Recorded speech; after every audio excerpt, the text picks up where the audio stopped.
to a controversial new voice on motherhood, one that asks a lot of tough questions, but it's not the questions that has everybody kind of standing back, it's her answers. Her name is Rebecca Walker. She has a new book. It's called Baby Love. And if you think you're in for a warm, fuzzy essay on the joys of motherhood, think again. Juju Chang had a chance to sit down with her. Think again is right, Robin. You know, Rebecca Walker is an acclaimed young feminist in her own right, but she's also known as the daughter of Alice Walker, the first black woman ever to win a Pulitzer Prize for her book, The Color Purple. In Rebecca's latest book, she talks about the surprising joys of motherhood and how her own mother's reaction has caused years of estrangement. When the baby is born, everyone will say a blessing from a different spiritual tradition before we cut the cord.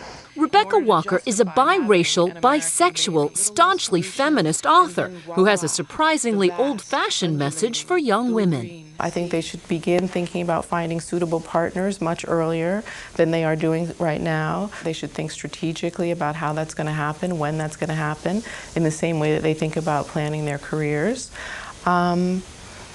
You know, just understand that, you know, as I said, the fertility window is finite.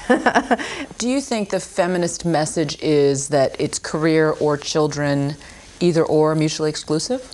Well, I think the feminist message has been a very important critique of the way in which motherhood has been used to domesticate women.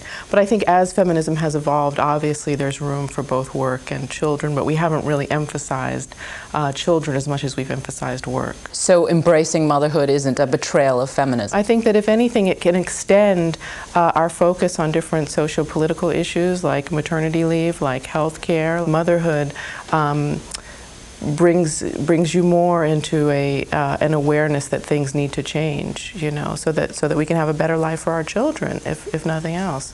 Alice Walker and Mel Leventhal divorced when Rebecca was 8. The Yale-educated 37-year-old grew up a world away from this shack where her mother was raised. Mother and daughter went to Georgia with Diane Sawyer in 1992. Growing up, she bounced between her parents' homes, experimented with drugs, had an abortion at age 14, and often felt neglected by her parents, especially her mother.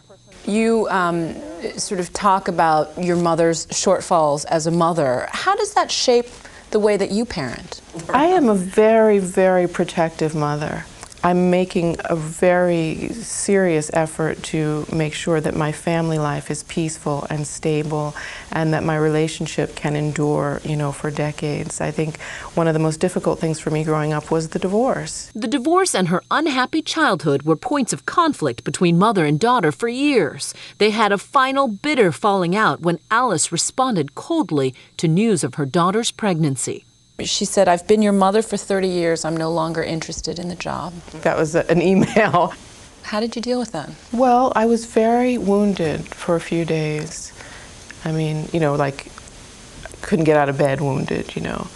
And then I had to remember that I was making a decision to have distance from her as a part of my overall plan to be a good mother to my son and to separate myself from someone who would say something like that to me.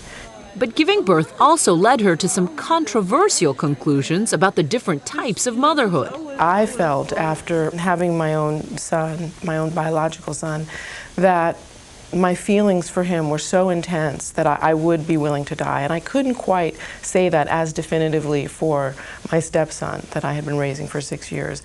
And that was a brutal truth for me to come to, but it was very real. Rebecca says she never called non-biological parenting a lesser kind of love, merely different. I always felt that my stepmother treated her biological children differently than she treated me.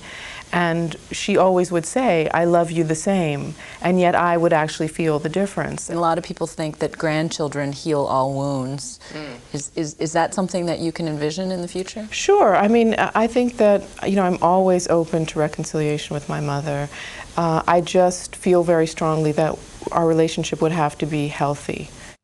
And the irony is that Rebecca chose to take her mother's last name in high school in order to identify more with her African-American roots. She also wanted to bond with her mother back then. But now her son, whose first name is Tenzin, named after the Dalai Lama, has Walker as the last name too, because she and the baby's father, her longtime partner, are not married. So it's a bit of a matrilineal line. It is, and again, so many people stopped when you saw in the piece, and she was talking about the difference between her stepson and her biological son, but she's saying there's no real, the love isn't less. I guess I'm just so shocked to hear someone say that. She said you can't call it the same love, that children pick up on the fact that it's different, and yet the remarks she makes in the book are highly controversial. Yeah, to say the least. She's getting a lot of mail. Well, all right, Juju, thank you very much.